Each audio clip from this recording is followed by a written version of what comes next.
Picture a battlefield where the wounded arrive faster than the doctors can save them. Men are bleeding. Cries echo through makeshift hospitals. Metal instruments clatter. And somewhere beneath the smell of blood, smoke, and antiseptic, one question keeps haunting medicine. What if blood could be saved before the moment it was needed? Because in war, a soldier can survive a bullet. He can survive shrapnel. He can even survive the journey from the battlefield, and still die because there is no blood waiting for him. Charles R. Drew understood that problem better than most. A young black physician, a surgeon, a scientist who had already learned that medicine was not simply about treating the wounded. Sometimes it was about changing the rules of survival itself. But here is where his story becomes extraordinary. Drew wasn't trying to create some futuristic miracle. He was working with something every human being carries inside them: blood. And more specifically, the liquid portion of blood known as plasma. If whole blood could not easily be stored and transported for long periods, perhaps plasma could. That idea sounds simple now. It wasn't. It meant separating blood into its essential components, preserving what could be preserved, transporting it across enormous distances, and giving doctors something they desperately needed: time. Then Europe went to war. Britain was being bombed, hospitals were overwhelmed, the wounded kept coming. And across the Atlantic, American doctors began organizing a massive effort to collect and ship blood plasma overseas. Drew was placed at the center of it. Suddenly, the laboratory became a battlefield of its own. Glass bottles, sterile needles, cold storage, stacks of carefully labeled containers, and thousands upon thousands of donations. Every bottle represented a possibility, a stranger's blood waiting for another stranger's last chance. But Drew knew something most people didn't. Saving blood was only half the battle. You had to keep it safe, you had to preserve it, you had to move it, and you had to build an entire system capable of doing it on a scale the world had never seen before. So he helped organize one of the largest blood plasma programs in history. The idea spread. Blood could travel, life could travel. A donation made far from the sound of war could eventually reach a wounded soldier fighting for his life. Think about that. A person gives blood in one place, and somewhere hundreds or thousands of miles away, another person gets to breathe again. But then came the part Drew could not ignore. The very system he was helping build was being divided by race. Black donors were treated differently. Their blood was subjected to segregation and restrictions rooted not in medical necessity, but in the racial prejudice of the era. And Drew understood the terrible contradiction.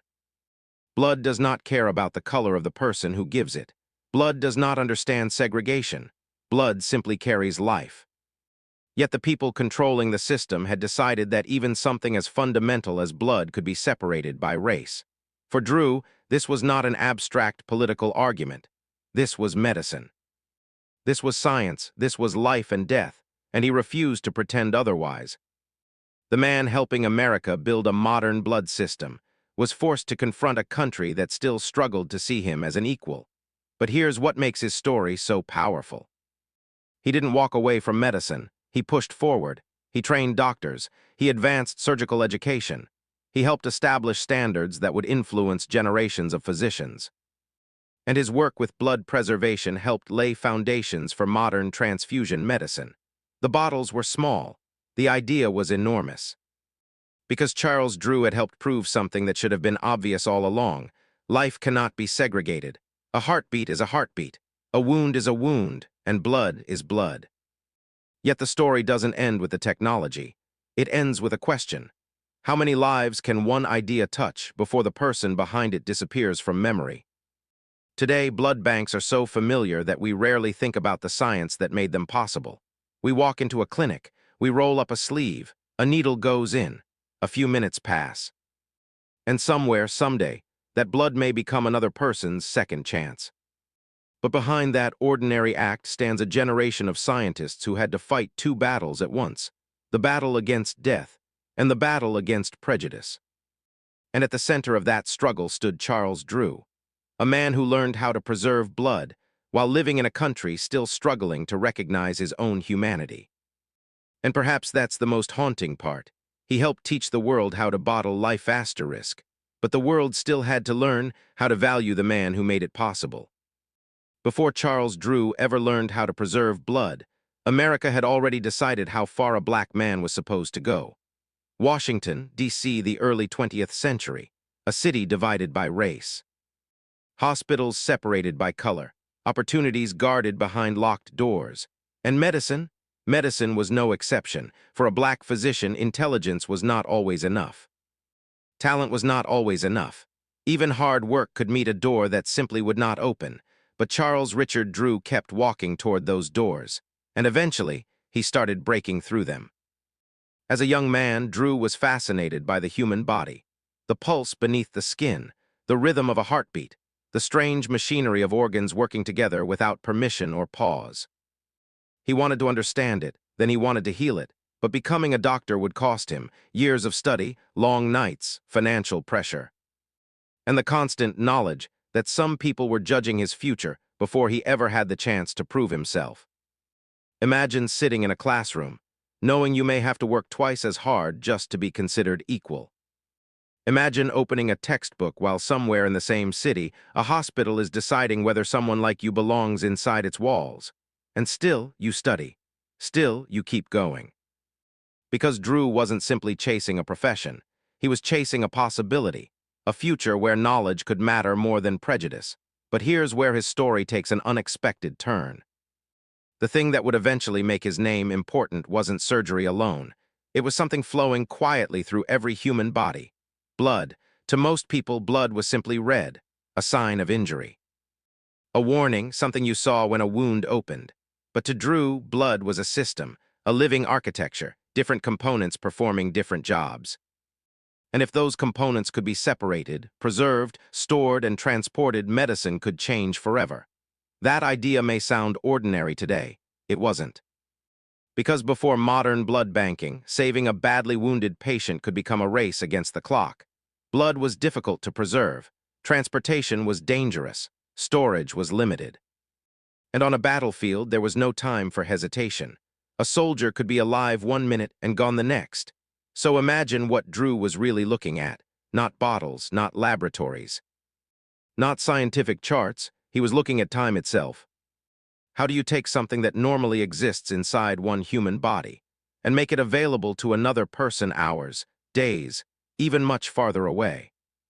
That question would eventually pull him into one of the most important medical challenges of the 20th century. But there was another problem waiting for him. A problem that had nothing to do with science, race. Even as Drew's medical career advanced, the country around him still maintained a system where black doctors faced barriers their white colleagues often did not. And the irony was brutal. America needed talented physicians, but America did not always want to give black physicians equal room to become them.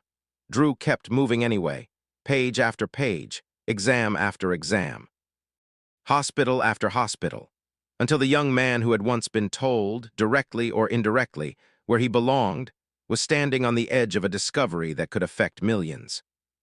Then history changed. War was coming. Across the Atlantic, Europe was moving toward catastrophe. Bombs would fall, hospitals would overflow, bodies would arrive faster than doctors could treat them. And suddenly, the question Drew had been studying was no longer theoretical. It was urgent. Could blood be preserved? Could plasma be separated? Could it be transported safely across enormous distances? Could a donation given far from the battlefield become the difference between life and death? Drew was about to find out. Because the world that had spent years telling him his limits was about to discover just how far his knowledge could reach. In the 1930s, medicine was learning how to fight death, but blood was still losing the race against time. A bottle could mean survival, or it could become useless before it ever reached the patient. Whole blood was difficult to store, difficult to transport, difficult to keep usable, and thousands of miles away, a wounded person had no interest in medical limitations. They needed blood. Now, Charles Drew saw the problem differently. He wasn't simply asking how to give blood to a patient. He was asking something much bigger. What if blood could travel? Inside every vial was more than red liquid. There was plasma. The pale, fluid portion of blood that could be separated from the cells. And if it could be processed and preserved properly, It could become something medicine desperately needed. Time. Think about the transformation. Instead of asking, "Where is the nearest donor?" doctors could begin asking, "Where can we send the blood?" That was the breakthrough, not just moving blood. Moving life, but getting there would require precision. In the laboratory, there was no room for guesswork. Glass containers, sterile equipment, careful separation, cooling systems, labels, records. Every step mattered. One mistake could ruin the entire donation, and somewhere behind every bottle was a person. Someone who had sat in a chair, rolled up a sleeve, felt the needle enter, and given a part of themselves to a stranger. They might never know the person's name. They might never see their face. But their blood could cross an ocean, and that possibility changed everything. Then the world went to war. Britain was under attack. Bombs were falling on cities. Hospitals were filling with wounded civilians and soldiers. The need for plasma was enormous. And Charles Drew was recruited to help turn the science into a system on an unprecedented scale. Now the laboratory experiment became an international operation. Blood had to be collected, processed, preserved, packaged, transported, distributed. Thousands of miles of distance suddenly stood between the donor and the patient. But the blood had to survive that journey. So did the system, and Drew helped make that system possible. The scale was staggering. Blood drives mobilized ordinary people, workers, families, strangers, people who might never meet the person they were helping, yet they showed up. They waited. They donated. And somewhere in that chain, a wounded human being could receive what they had given. That was the quiet revolution. A person could save a life without ever knowing the person they saved. But here's where Drew's story becomes painfully complicated. Because science was moving forward, while society was still dragging itself backward. America was willing to ask black scientists to help save lives, but it was not always willing to give black Americans equal treatment within the very systems they helped build. And Drew was about to confront that contradiction directly. The blood he helped preserve did not carry a racial label. It did not know whether its donor was black or white. It did not care. It simply carried life, yet prejudice would soon enter the system anyway. And suddenly, the surgeon who had spent years learning how to separate the useful from the useless was facing a society that had created a division far more dangerous than anything inside a blood sample. A division based not on science, but on skin. The question was no longer whether Drew could preserve blood. He had shown that he could. America was fighting a war against racism overseas, while racism was still being practiced at home. The flags were flying. The speeches were about freedom. American soldiers were crossing an ocean to fight a dictatorship built on racial hatred. But back home, segregation still shaped everyday life. And then the contradiction entered the blood supply. Charles Drew knew blood better than almost anyone. He had studied it, separated it, preserved it, built systems around it. He understood what was happening inside those bottles at a level few people could match. But there was one thing blood did not understand: race. Under the microscope, there was no hierarchy. No superior color, no inferior color, just cells, plasma, proteins, life. And yet human beings had found a way to divide even that. Black donors could be treated differently. Their blood could be segregated. Policies could be built around racial assumptions rather than medical evidence. Imagine Drew standing in a laboratory, surrounded by the evidence of his own eyes. The same blood, the same biological purpose, the same potential to keep a human heart beating, and outside that laboratory, a society insisting that race mattered. It was a contradiction he could not simply ignore, because Drew wasn't looking at an argument on paper. He was looking at patients, wounded men, young men. Men whose lives could depend on whether a bottle arrived in time. And here was the terrible irony: the country needed the science, it needed the blood, it needed Drew. But it still placed boundaries around him because he was black. Think about what that meant. He could be trusted with knowledge powerful enough to save lives, but not always treated with the same trust as a white physician. He could help design a system serving thousands while having to navigate the racial barriers surrounding him. And yet, he kept working. Because somewhere far away, the war wasn't waiting for America to resolve its contradictions. Men were bleeding, medic tents were filling, doctors were calling for supplies. Every minute mattered. And Drew understood something brutally simple. A wounded soldier doesn't bleed according to race. A heartbeat does not stop for prejudice. A body does not ask whether the person holding the blood bag is black or white. Life simply asks, will you save me? That question cut through everything: politics, segregation, fear. Assumptions, because science had already revealed the truth. The blood itself had no interest in the categories society had created. But here's the part that makes Drew's story so powerful. He wasn't standing outside the system shouting at it. He was one of the people who understood the system better than almost anyone. His expertise gave him a voice. But it did not give him unlimited power. He still had to operate inside institutions shaped by the same racial attitudes he was challenging. That was the real battlefield, not just a laboratory. Not just a hospital, a country at war with itself, and Drew had a choice: stay silent and protect the career he had fought so hard to build, or speak against a system he knew was scientifically wrong.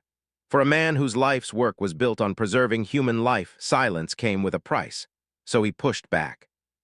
Not because blood made a political statement, but because blood made a biological one.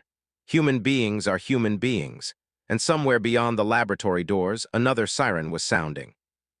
Another stretcher was moving, another soldier was fighting to stay alive.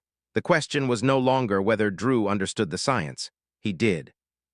The question was whether America was ready to listen to the scientist, when the truth he was carrying challenged the prejudice it had spent generations defending. The battlefield was about to become the ultimate test of Charles Drew's work. Not a laboratory, not a lecture hall. A battlefield where there was no time for theories, no time for mistakes, and no time to wait. The war was accelerating. Across oceans, men were being wounded faster than hospitals could prepare for them. Blood was needed everywhere. And suddenly, Drew's research was no longer an idea on paper. It was moving, across borders, across oceans, into the hands of doctors who needed it now. Picture the journey. A stranger walks into a donation center. A chair, a needle, a few minutes of discomfort, and then a bottle of blood. The donor walks away, perhaps never thinking about it again. But the blood doesn't stop there. Technicians process it, separate it, preserve the plasma, pack it carefully. Then it begins its journey: trucks, railways, ships, airplanes, thousands of miles. And somewhere far away, a wounded soldier is fighting to stay alive. His heartbeat is weak, his skin is cold. A doctor reaches for the plasma, a line is connected.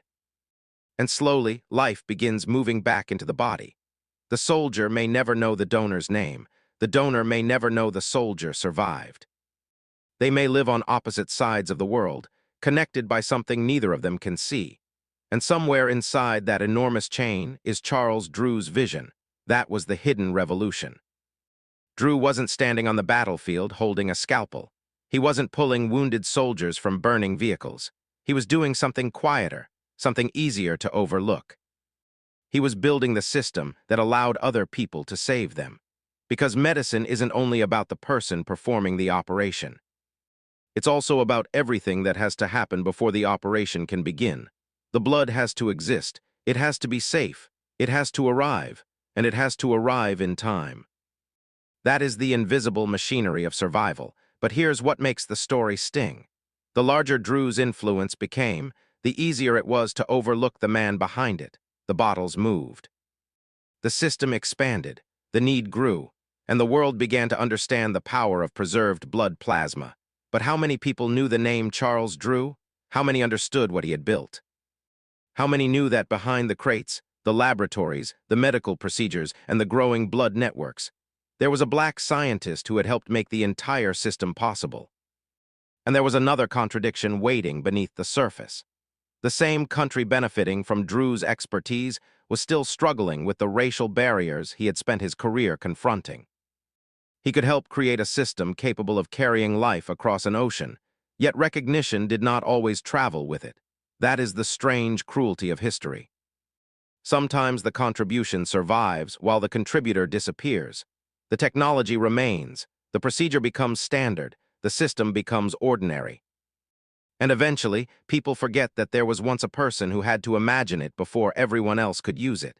But Drew's story was not finished. Because the battlefield had proven that his science worked, they remembered the blood, they remembered the war, They remembered the soldiers who came home. But somewhere in the shadows of that history, the man who helped make survival possible was disappearing. Charles Drew was no longer simply a physician. He was a surgeon, a researcher, a teacher, a mentor, a builder of medical institutions. And by this point, his influence reached far beyond any single operating room. He was shaping the doctors who would shape the future. Eventually, he would become the first black surgeon selected as an examiner for the American Board of Surgery. A remarkable achievement. A moment that should have been impossible in the America of his time. But Drew knew something about impossible things. He had spent his life walking toward them. And still, the contradiction remained. He had helped transform the way blood could be collected, preserved, and transported. He had helped make large-scale plasma programs possible during wartime. His knowledge was being used to keep wounded people alive. Yet the barriers around him had not magically disappeared. The country could need his brilliance without fully accepting the man who possessed it. And perhaps that was the cruelest part, because Drew wasn't asking for admiration. He was asking medicine to follow its own evidence. Inside the laboratory, the rules were simple. Measure, test, observe, tell the truth. But outside those walls, society had written rules of its own. Rules that had nothing to do with biology, nothing to do with science, nothing to do with the human heart. Now picture the camera moving slowly through an empty laboratory. The lights are low. Glass bottles sit in rows. Labels wait quietly beneath the glow. The room is almost silent. Then cut to a battlefield, mud, smoke, shouting. A wounded soldier lies motionless on a stretcher. A medic kneels beside him. Blood! Footsteps pound across the ground. A container is opened. A line is connected. The transfusion begins, one drop, then another. The soldier's chest rises. His heartbeat steadies, and somewhere in that invisible chain is Drew, not physically, but intellectually, in the systems, the methods, the knowledge, the decisions that made that moment possible. That is the strange power of scientific legacy. You don't always see the scientist. You see the consequence. A life saved, a procedure repeated, a system copied, a future changed. But history has a habit of remembering the visible. Generals get portraits, presidents get monuments, battles get dates, technologies get names. And sometimes, the scientist who quietly changed everything gets pushed into the background. Drew's work was becoming part of medicine itself. And once a breakthrough becomes ordinary, people can forget how extraordinary it once was. They forget the nights, the experiments, the failures, the arguments, the doors that had to be opened, the barriers that had to be crossed. They forget the person who stood there before the world understood. But Charles Drew's story was never really about a bottle of plasma. It was about what happens when knowledge collides with prejudice and refuses to surrender. He had spent years proving that blood could cross distance. Now his own story was exposing another kind of distance. The distance between what America claimed to believe and how it actually treated Black Americans.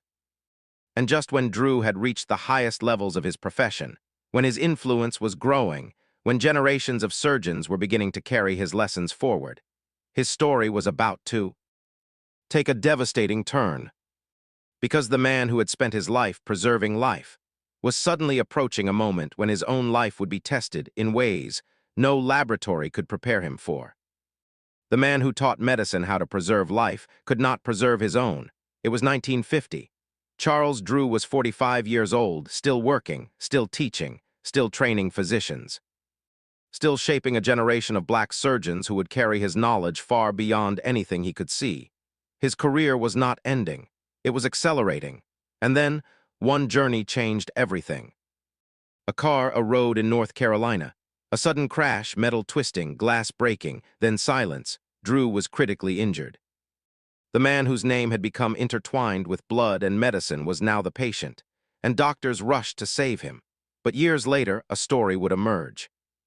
A story so devastating, so perfectly suited to the injustice that had followed Drew throughout his life, that people began repeating it as fact. The story claimed that Drew was denied a blood transfusion because he was Black. Imagine the tragedy if it were true.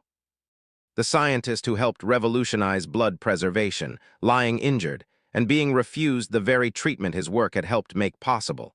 It sounds almost too perfect, too cruel, too symbolic. But history has a dangerous habit of turning tragedy into mythology, because the story isn't true. Historical evidence shows that 3 white surgeons attempted to save Drew. They treated him, they fought for him, but his injuries were simply too severe. And that truth changes everything, because it would be easier if the ending were a simple story of racism. A hero denied the medicine he helped create, a final injustice, a perfect circle, but reality was more painful. There was no final act of deliberate discrimination to explain his death. There was only a terrible accident, and injuries that medicine could not overcome. Think about that. Charles Drew had spent his life pushing medicine beyond its limits. He had helped develop systems that could move life-saving plasma across enormous distances. He had trained doctors. He had challenged racial barriers. He had helped change the future of surgery. And still, there were some moments medicine could not control, some wounds it could not repair, some lives it could not save. Perhaps somewhere in those final moments the question was painfully simple. How much more could he have given? 45 years old, that was all. A life that had already accomplished so much, cut short while its greatest chapters were still being written. His students would continue. His research would continue. The medical systems he helped build would continue. And that may be the most powerful part of his legacy. Drew did not live long enough to see the full impact of his work. He never got to watch generations of physicians carry his lessons forward.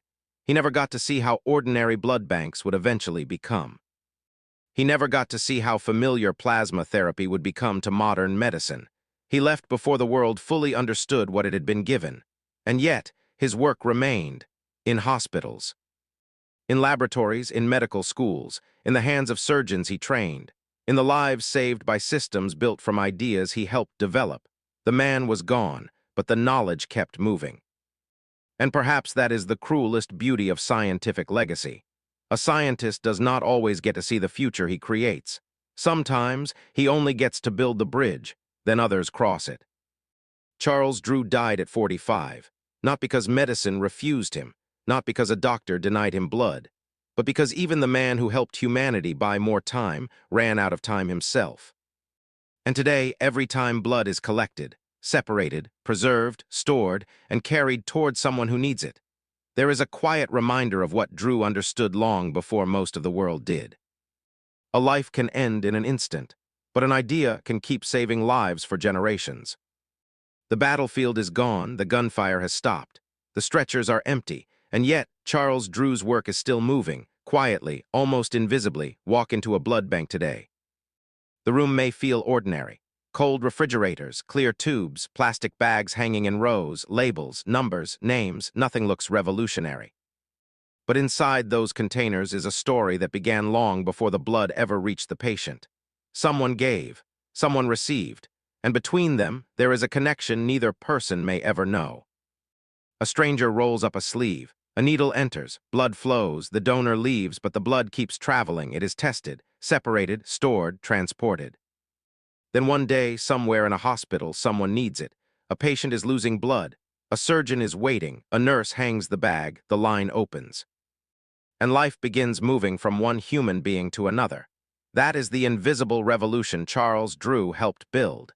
He didn't simply save individual patients. He helped change the infrastructure of medicine itself. He helped advance the science of blood preservation and large-scale plasma storage. He helped demonstrate that life-saving blood products could be collected, processed, stored, and transported far beyond the place where they were donated. And he trained physicians who would carry his knowledge forward. That matters, because some breakthroughs are spectacular. They explode onto the front page. People celebrate them. They put the inventor's name in lights. But other breakthroughs are quieter. They become systems. They become procedures. They become ordinary. And once something becomes ordinary, we forget how extraordinary it was before. That may be Drew's greatest legacy. You don't have to know his name to benefit from his work. You don't have to recognize his face. You don't have to know the history. The system still works. Every blood donation carries a possibility. Every stored unit represents time. Every transfusion is a reminder that one person's decision can keep another person alive. And somewhere inside that modern system is the echo of a black surgeon who refused to accept the limits placed around him. But there is a deeper question, a much harder one. How can a society accept someone's brilliance while refusing to fully accept the person? How can it trust his science while questioning his equality? How can his work help preserve thousands of lives, while the world around him struggles to recognize his own humanity? That contradiction is what makes Drew's story more than a medical story. It is a story about America, about progress, about prejudice, about the strange distance between what humanity knows and what humanity is willing to believe. Drew's science challenged that distance. Because blood does not care about the categories people create. It doesn't ask who you are. It doesn't ask where you came from. It doesn't ask what color your skin is. It simply carries life. And perhaps that is why his legacy feels so powerful today. Because every time a stranger gives blood for someone they will never meet, the distance between human beings becomes a little smaller. Every transfusion says the same thing without words.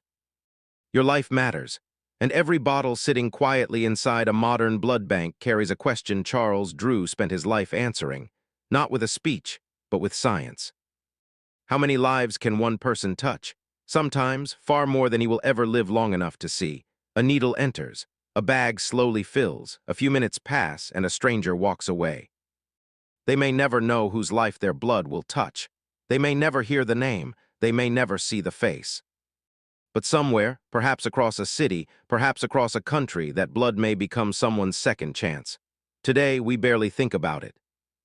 Blood banks are part of the background of modern life. Refrigerated shelves, clear tubes, plastic bags, numbers on labels, a quiet medical system working behind the scenes. But that system was not always there. There was a time when blood was far more fragile, harder to preserve, harder to transport, harder to deliver where it was needed most. And Charles Drew helped change that.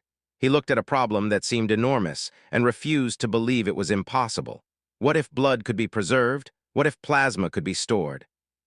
What if life-saving material could travel farther than the person who donated it? The questions were scientific, but the answers were deeply human, because behind every bottle was a person. Someone with a heartbeat, someone with a family, someone who might be waiting in a hospital, wondering if they would see tomorrow. And that is what makes Drew's legacy so powerful.